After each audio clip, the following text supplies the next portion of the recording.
Any further ado, we have our talk tonight from Marcus, but Michael Hennessy is going to introduce Marcus now. So thanks, Michael. Thanks, Tim. If you can share your screen, please, Mighty Marcus. I'll just stop sharing. I'll just start while Marcus is sharing his screen. Thank you all for attending. Thanks to DAMA for hosting this event and for allowing Surround to speak. I'm Mike Hennessy. I'm the Engagement Manager for Surround, and in our work in the UK, New Zealand and across all Australian jurisdictions, we've really observed what's been characterised as a tsunami of data, and huge challenges exist with the overwhelming number of devices and connections, the disconnected silos of data within organisations and your extended data supply chains, with inconsistent vocabularies and terminologies, and also the vast disparity in data quality, formats and standards.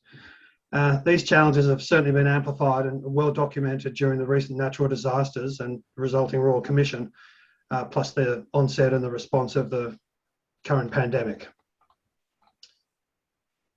So the next chart displays the agenda that we advertised and we're going to stick to. So that's the first bit of good news.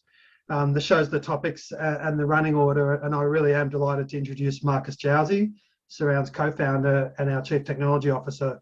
He's going to present on the use of RDF knowledge graphs and associated aspects of knowledge use that'll address some of the challenges that we've observed. And will be available for questions and discussions after the event. And if we run out of time with questions, we hope that there's more than we can even answer. We'd love to engage with you afterwards. So over to you, please, Marcus. Thanks, Mike, and thanks to those attending, and a big thanks to our host, DAMA.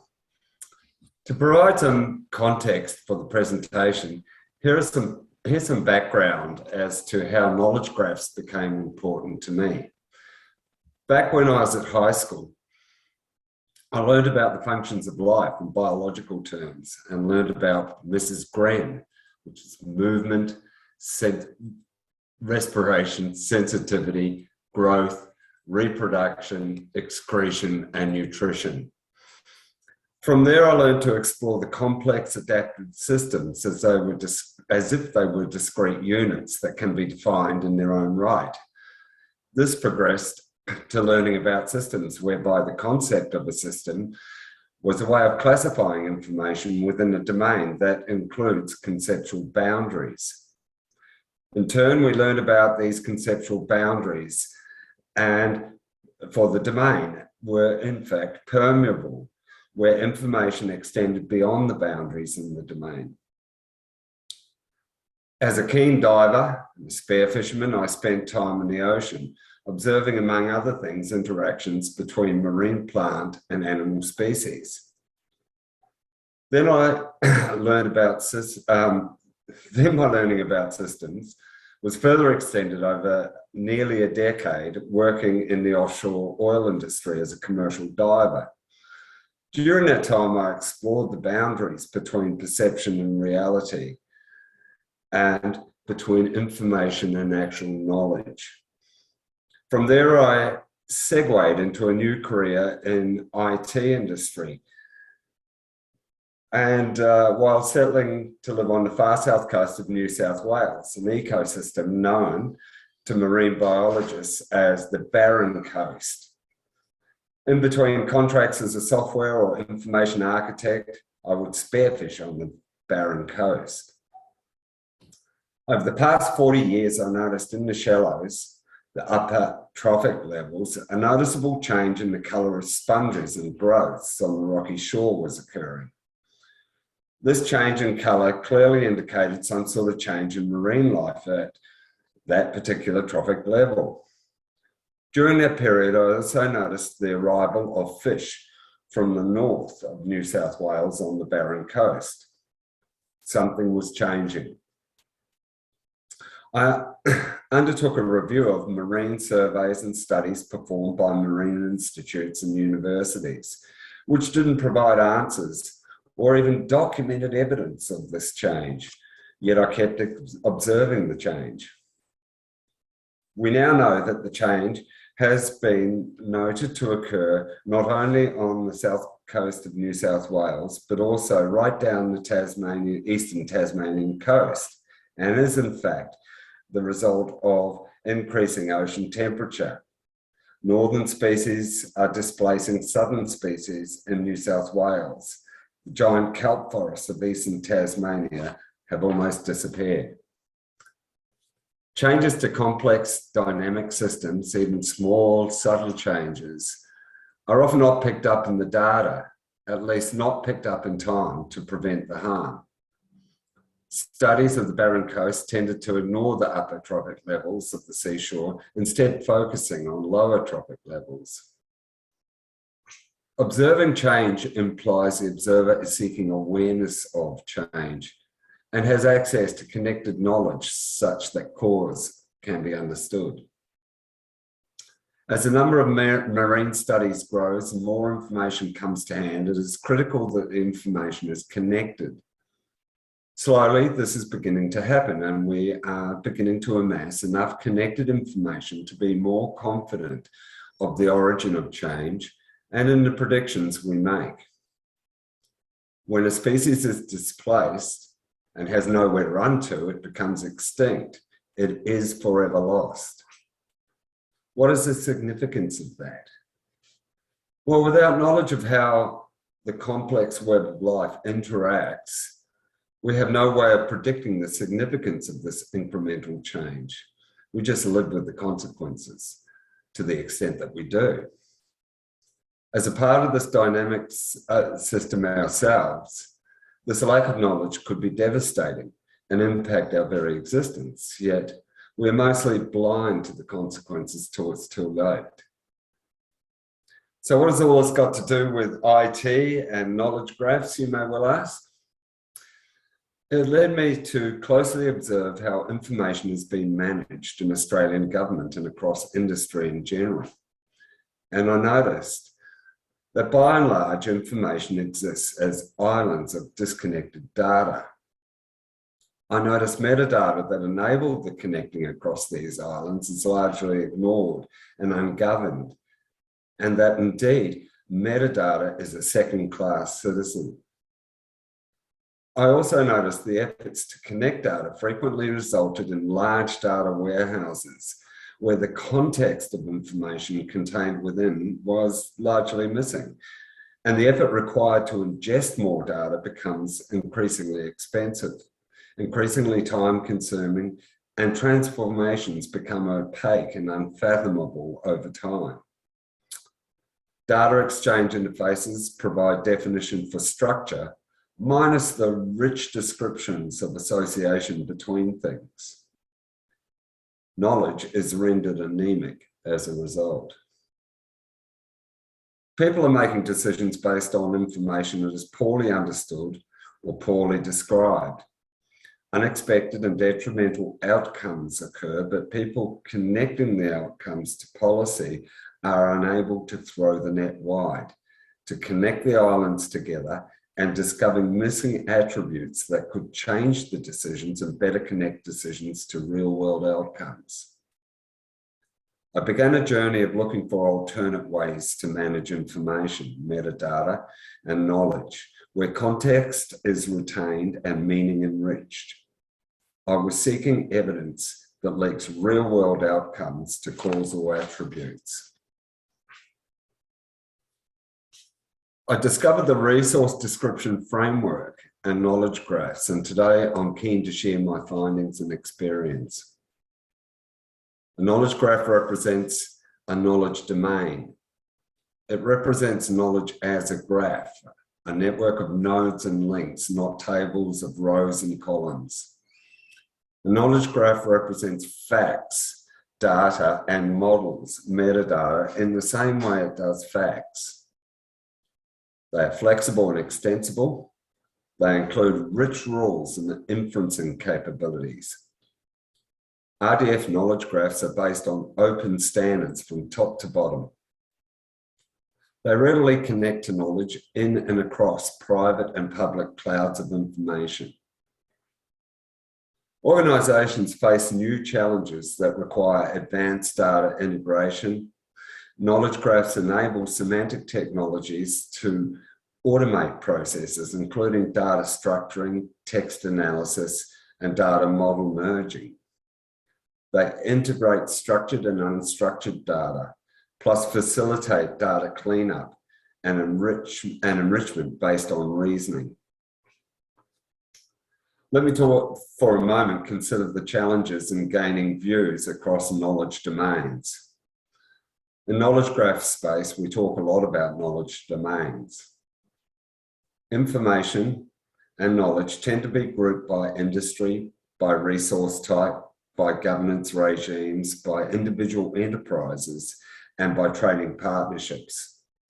Defining these boundaries is typically a matter of classifying and describing the information managed within these domains, including especially associations and information. The ability to map across domains whereby multiple standards, including both open and proprietary standards, involves qualifying meaning from a particular domain, then comparing the meaning with other qualified meaning from other domains. When we seek to share information, we are seeking to share the meaning across knowledge domains. With meaning comes the ability to reliably draw inferences from shared and linked information. Through inferences, we identify where information is missing and apply rules using first-order logic to infer the missing information. When we draw inferences, in order that the inferred information is trustworthy, it must be navigable in all directions. And we must be able to draw the inference in a reliable way. It is usually not practical to persist or materialize every inference we draw, as the data load would rapidly become too big to manage.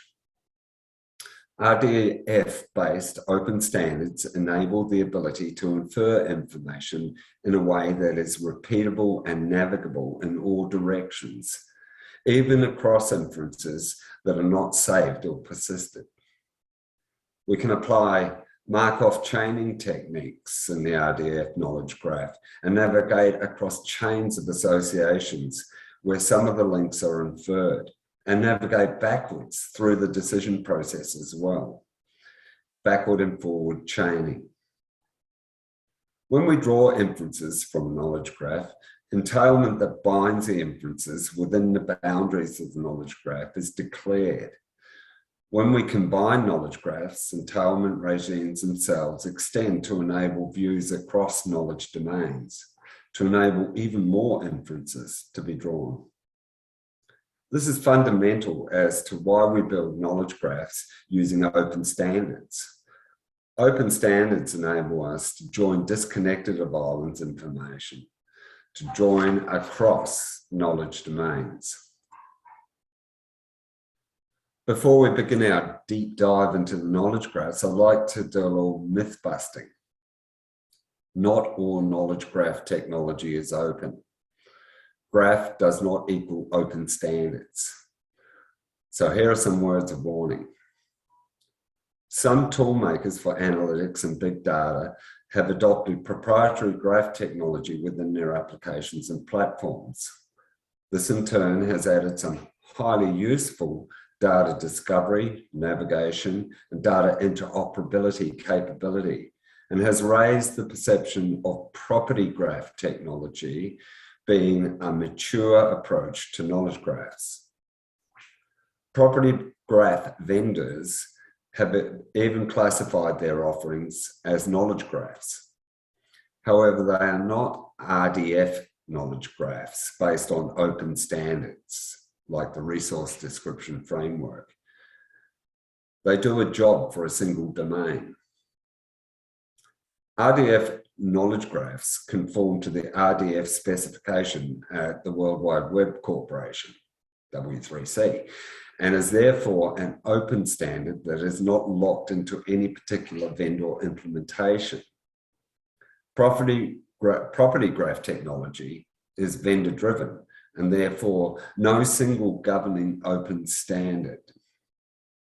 Property graph standards must be developed by the vendor who is building the software platform.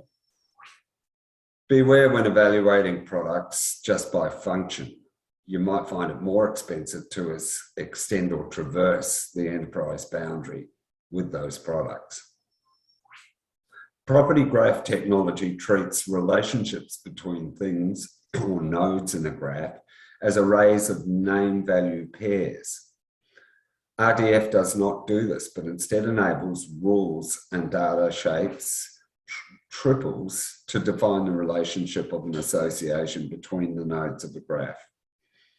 I'm sorry, this sounds all very technical. However, the difference is critical in terms of knowledge management, metadata, interoperability, information architecture, and general maintainability when dealing with complexity and dealing with multiple contextual viewpoints. If you wish to know more, I'm happy to share some of the links to resources that compare RDF and property graph technology. There remains a perception with some people who resist the adoption of RDF knowledge graph technology, that either the technology has been around for a long time, but has not significantly penetrated the market, thus indicating risk, or the perception that only really large enterprise can afford to adopt RDF knowledge graph technology because the cost of adoption is restrictive. At this point of the presentation, I'm happy to take, at the end of the presentation, I'm happy to take questions around any of the perceptions regarding knowledge graph technology and any questions around comparing with property graphs. During this presentation, any references to knowledge graph is intended as a reference to RDF knowledge graphs. So please strap in, tray tables in an upright position as we take off on our virtual tour of RDF knowledge graph technology. Here's some familiar big players who use RDF-based knowledge graph technology. Semantic technologies and knowledge graphs power the World Wide Web.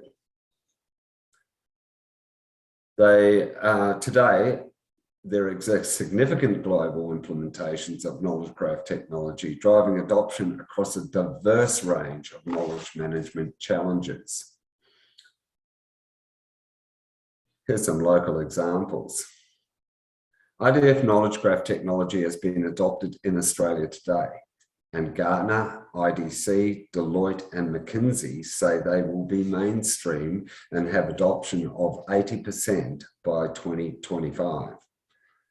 These analysts highlight RDF knowledge-based technologies, data fabric, and associated open standards vendors as core capabilities for medium to large enterprise.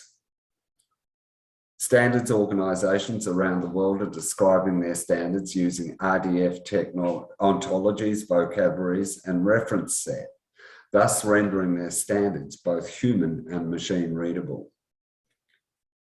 Knowledge management challenges are illustrated in this chart for government, medical and health, emergency management, mapping, surveyors, and standards.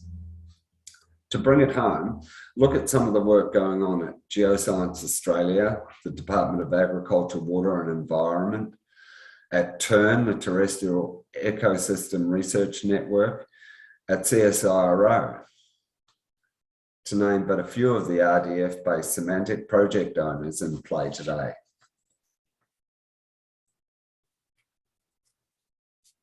How do we harmonise knowledge across domains of information? Here on screen is a hypothetical use case for linking information between the Department of Health, the Therapeutic Goods Administration.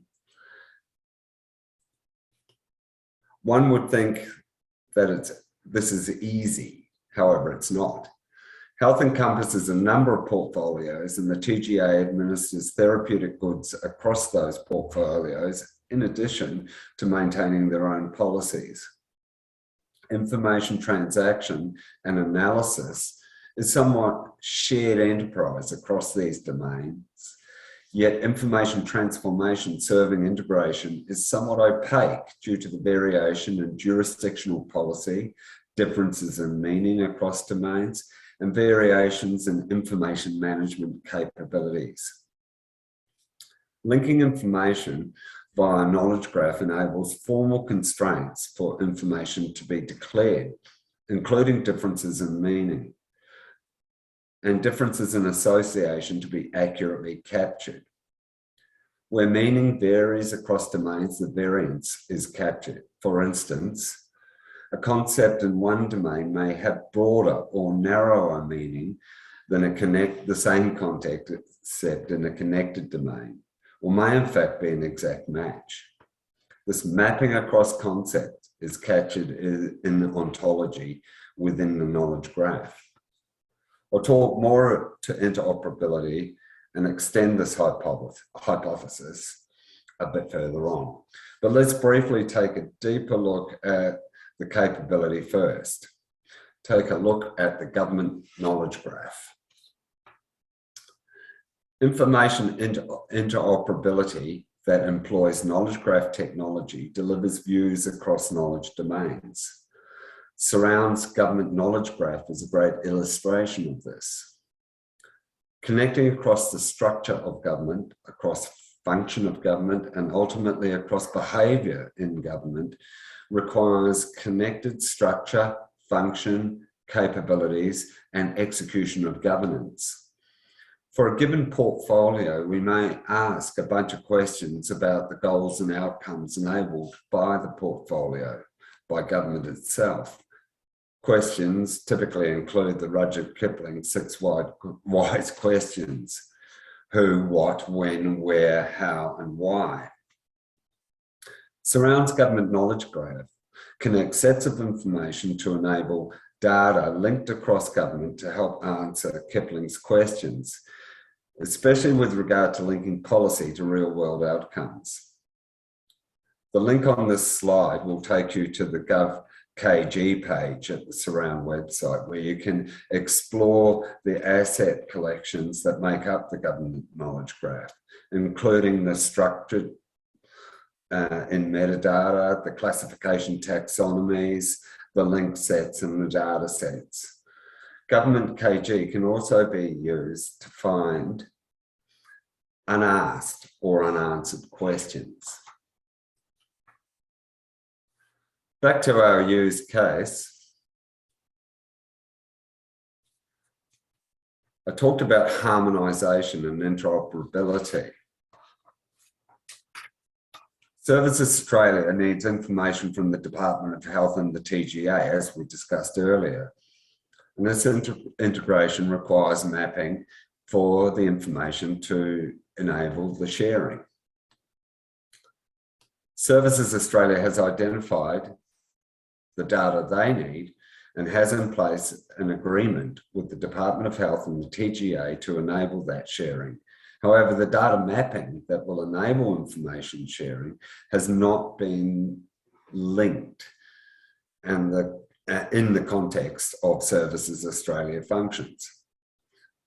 Because Health and the TGA mapping has been performed already, there is a canonical views in the knowledge graph, and those views are extensible to accommodate Services Australia data requirements without the need to change existing data mappings.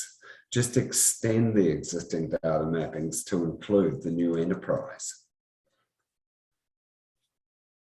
This is further enhanced when canonical views include government knowledge graph, because much of the upper level context for the information then already exists.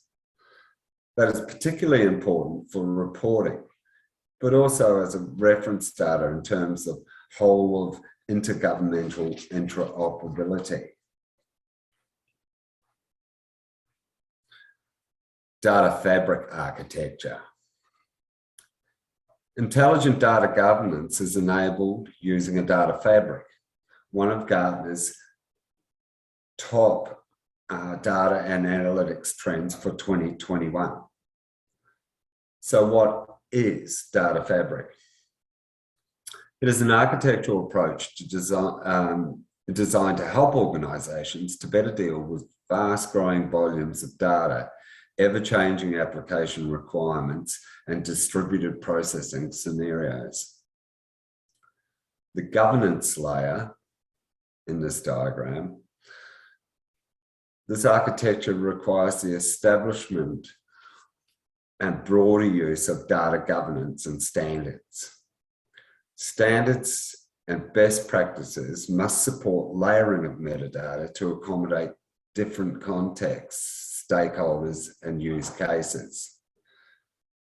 Ontologies to assure data quality and compatibility of metadata are essential to joining up information across the enterprise into a common model, Data Fabric. Through connecting governance directly with metadata and human and machine readable graph, the ability to automate governance can be realized. Governance notifications, process gateways, as in release management, knowledge access constraints, and change management can all be automated to the extent determined by the enterprise policy. Data Fabric is not a single technology or even a simple collection of tools. You can think of Data Fabric as a web connecting multiple locations, types, and sources of data, both on-premise and in across private and public clouds. This network of connections includes information on a variety of methods for assessing data to process, move, and to manage it. A data catalog implemented as a knowledge graph is a key component for the enterprise data fabric, containing and connecting rich metadata about data sources available within the fabric. The data fabric not only embraces the current state of data as enterprise systems integrate with data catalog, but through the addition of provenance, captured dimensional views of previous state. We're getting closer to a nirvana whereby we can observe change, including answering complex questions where answers include data from transitive views across the knowledge graph in terms of the data fabric. Talk for a moment about provenance. Custodians of systems of record may determine the data from those systems not be copied into other systems. In this case, system of record data may be referenced from the knowledge graph and the data catalog. Instead of ingesting into the knowledge graph, in RDF, this translates to referencing using a URI in a knowledge graph. As metadata, data, and URIs are ingested into the knowledge graph, some transformations may occur, such as converting into RDF format and linking of graph structures. This preprocessing includes the capture of details of the transformation, whereby those details are captured in a special graph that itself is connected to the graph of metadata, data, and URIs. We refer to this special graph as a provenance graph. Capturing the provenance in the graph assists in pre-processing and can be performed in post-processing as well. The provenance graph includes W3C Provo ontology, yet another open standard. The capture of provenance in the ingestion and in the use of metadata, data, and URIs enables an audit trail for the acquisition and use of information that can also be viewed as context in terms of the agent, activity, and the entity during the ingestion, mapping, and use of information. So this screen is a copy of a diagram from the Provo ontology at W3C. Provo is also a foundation ontology in the Surround Ontology platform, which is a platform built on open RDF standards. The capture of provenance will enable understanding of where data comes from, details of ingestion, mapping, and enables views of provenance that reveals patterns, whereby views of patterns themselves enable discovery of opportunities to further optimize the knowledge graph. Capturing the provenance helps with optimization. This is very cool when you think about it. Provenance enables optimization for ingesting, mapping, referencing, and using metadata and data. Thus, the capture of provenance facilitates continued improvement in the knowledge graph.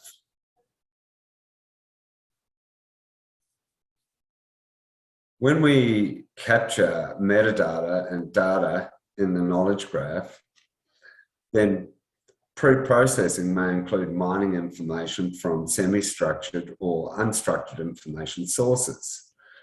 This may include some advanced dynamic processes, such as natural language processing or machine learning algorithms, or potentially both.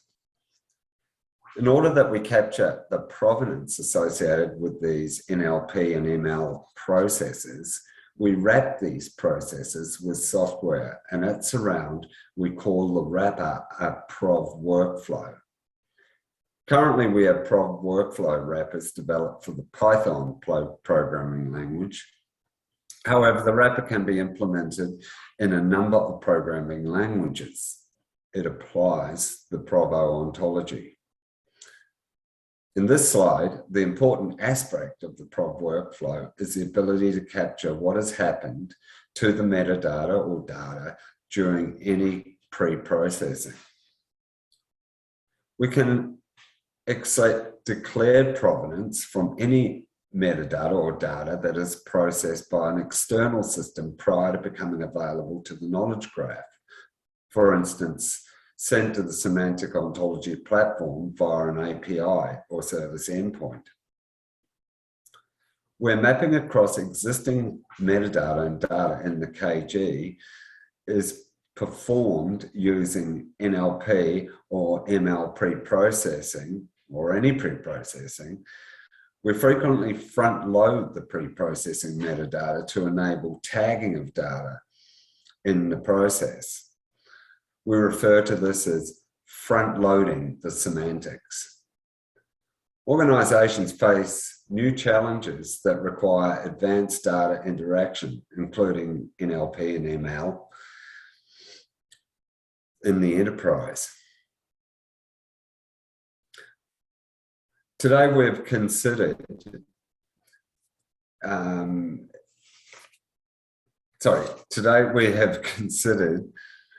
the problems with disconnected data and the associated loss of context when connecting data in classic information systems. We have outlined and I've explained an improved approach to connecting across knowledge domains. I've considered the metadata as a first-class citizen.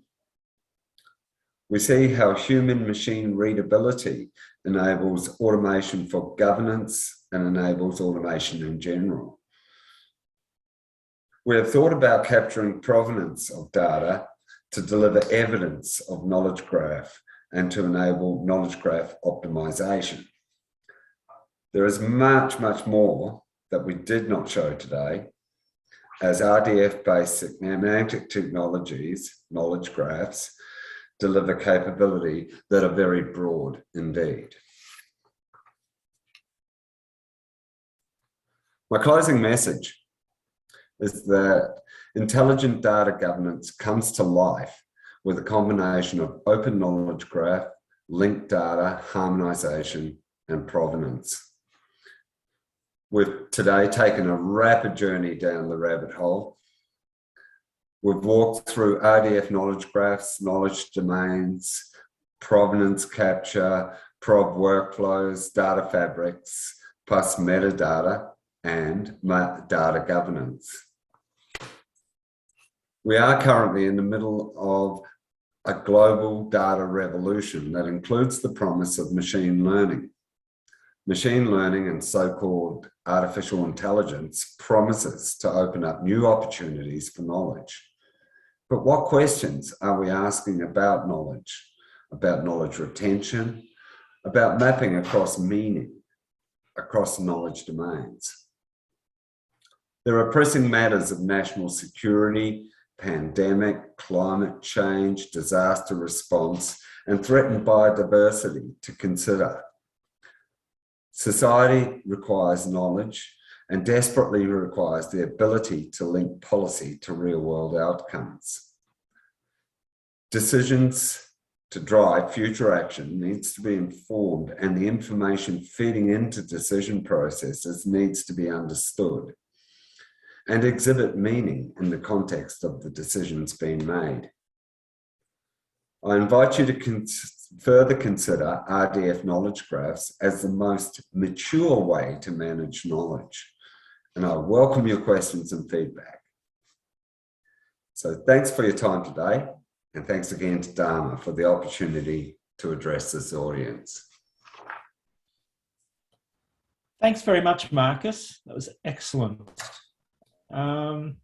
So questions, we do have one question in the chat. Let's have a look, chat. Oh, we have a couple. Here we go. How does the prov workflow accommodate legacy data where full provenance may not be able to be determined? Does the amount of preloaded semantics then become reflected in data quality? Oh, what a great question. The answer is it does, to the extent that there is metadata and information regarding the provenance of that legacy information available. If that is not available, then provenance starts at ingestion. It's not always available. And in fact, that opens up a whole new field around data quality.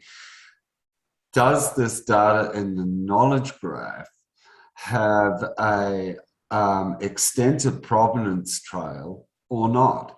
And then, having answered that question, what would you like to say about data, the quality of that knowledge?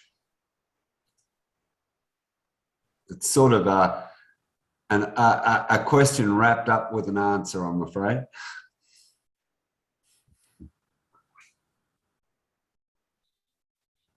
Great. Well, thank you. Okay, another one for Louise. Thanks, Louise. How do you ensure that you avoid vendor-based proprietary technology? It's another great question. You really need to have a look at whether or not open standards are applied by the technology. The vendor should be able to answer this question and demonstrate that open standards have in fact been faithfully applied within their application or platform. And more vendors are willing to advertise the fact that they support open standards. And just to be clear, when I talk about open standards, I'm talking about ratified open standards that are managed by recognized standard bodies, not standards that are set and maintained by the vendor themselves. Some vendors have partial compliance with open standards, and with that comes a degree of vendor lock-in. So you need to be careful as to the extent that the vendor applies open standards. But generally you can ask and receive answers. If you can't receive answers, that should certainly ring an alarm bell.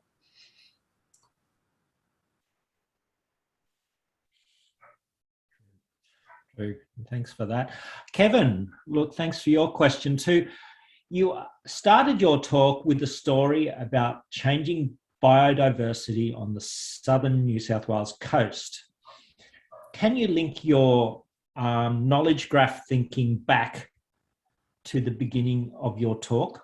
What do we actually need to build to understand and deal with the challenge of biodiversity change? Oh, great question again. Thanks, Kevin. Yeah, when I was going through that study of available knowledge that would explain the colour change in the upper trophic level on the Barron Coast, I was wading through stacks of published material mostly in PDF document form. Although I did have access, thanks to the very kind Wollongong University and others, to some actual data sets, although that was fairly limited. And it relied on me interpreting the data sets, and I'm not a qualified marine biologist. So I was mainly depending on interpretations that have been made by qualified marine biologists. And the data was largely unstructured. One of the things that we're doing at Surround, and we're not unique in this regard, is employing natural language processing and machine learning techniques to extract information from documents and restructure them to align to open and recognized ontology, typically stuff like Dublin Core. And we've done some work for standards organisations, for instance, with electrical wiring standards, would you believe, where we had to pull apart the standard and restructure it, and then we need to embellish it with things like synonyms. We need to allow for actual practitioners working with the standard to be able to use their language to interrogate the standard and discover the information that they need, and do so without, without being too onerous a process. I guess another way that we can look at that, that's kind of after the fact. More and more, what makes a lot of sense is that we actually restructure the creation of this knowledge such that it is tagged and meta-tagged with associated formal standards for that particular domain, in this case, for the marine biology domain. Thank you for that. Anthony, look, thanks for your question. Could you explain the relationship between data catalogues and knowledge graphs, please? Sure. So when we're creating a data catalogue, we're creating, in fact, a type of thought graph in its own right. But a data catalogue is specifically around cataloging the data within the enterprise, including the context of that data, where it comes from, what was its source, is in fact, has there been a lot of derivation? Was it derived data, or was it data that was directly materialized from a process? You can think of the data catalog component of the data fabric as an index across data sources, metadata, data structure, therefore, but also metadata to associate data, so joining it in with the business processes for the enterprise, so that the data is connected across the business processes as well, suggesting that the business processes themselves are indexed in the data catalog.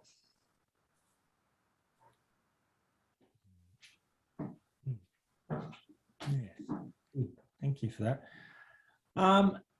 Margie, thanks for this question. What are some of the baby steps that organisations can take with their data management that would make the move to a data fabric less of a leap into the unknown?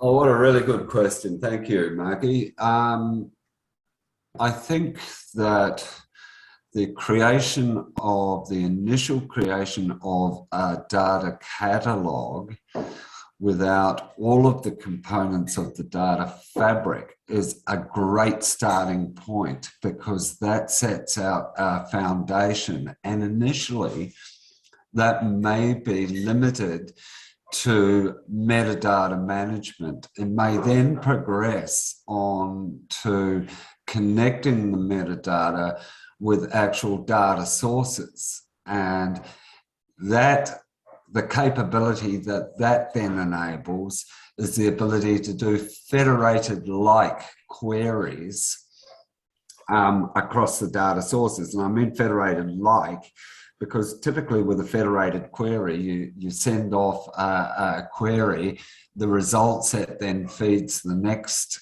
queries in a sequence or even parallel processing.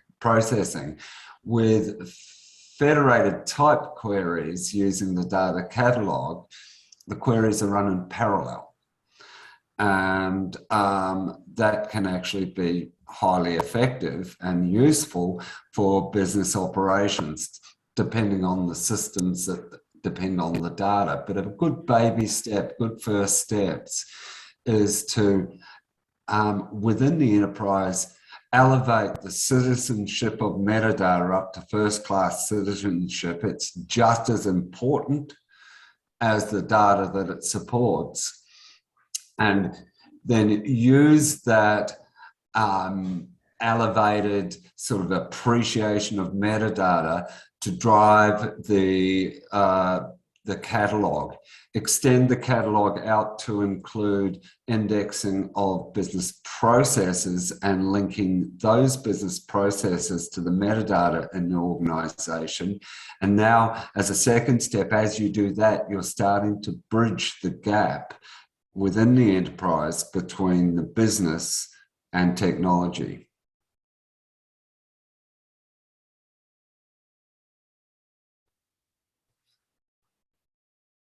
I could go on a long time about this. There's a whole lot of progressive steps that go on through that. But at the starting point, I think it was a really good question. And where do you start? And I think that's it.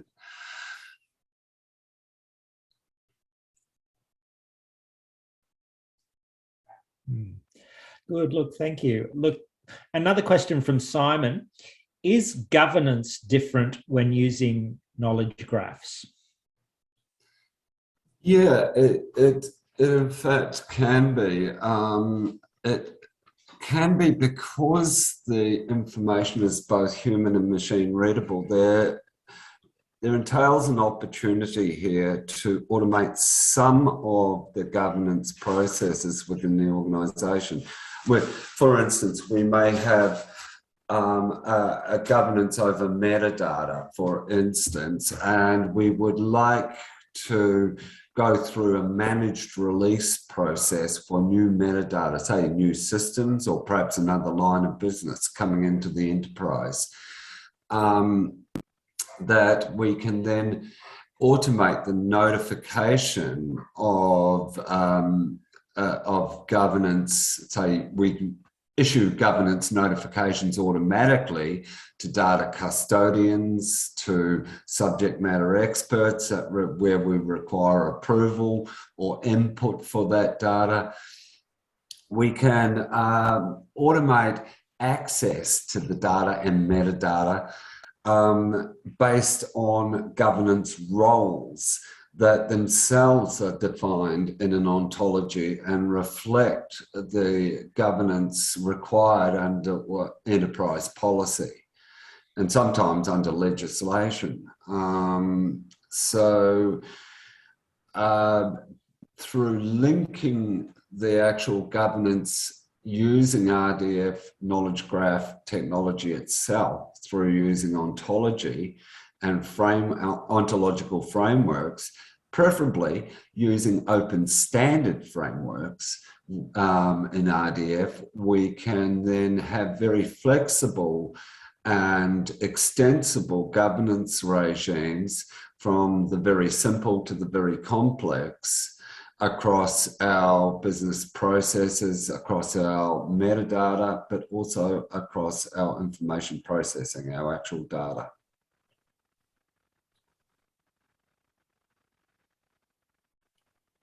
So we do a lot of this actually. We are both in the semantic projects that surround Interzin. We're frequently working in collaborative modelling and cross-jurisdictional modelling, where we've got stakeholders that hold on to different meanings associated with the one common domain that brings them all together. Let's say survey and cadastral information.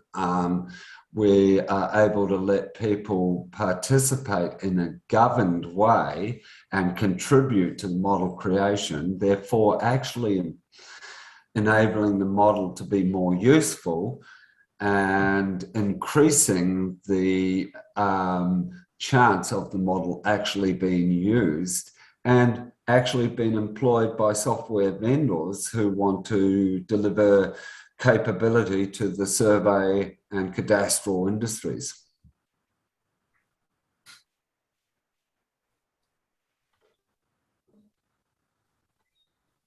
Great. Look, thank you.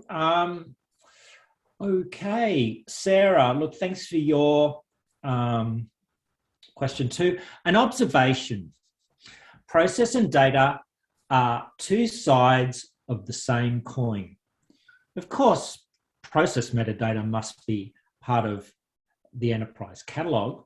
What are your comments and thoughts?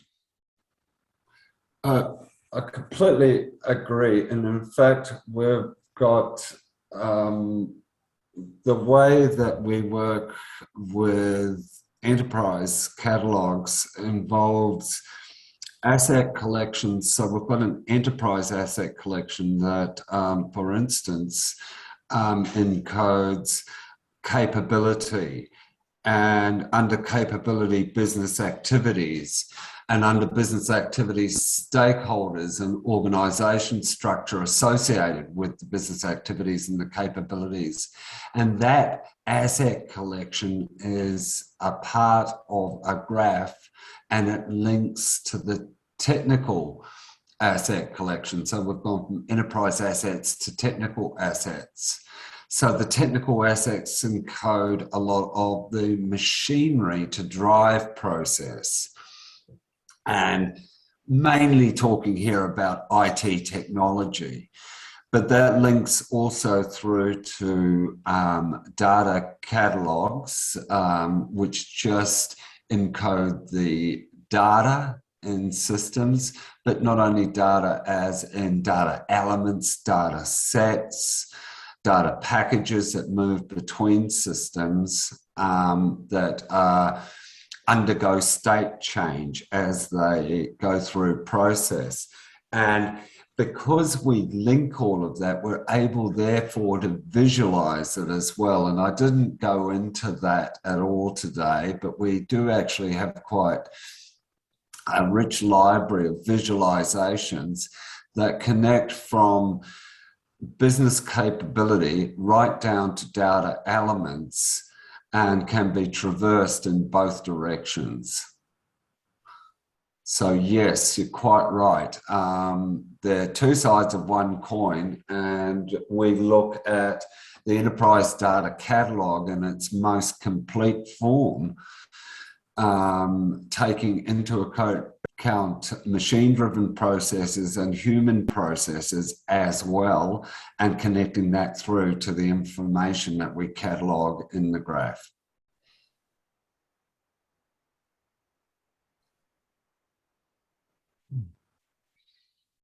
All right. Thanks, Marcus.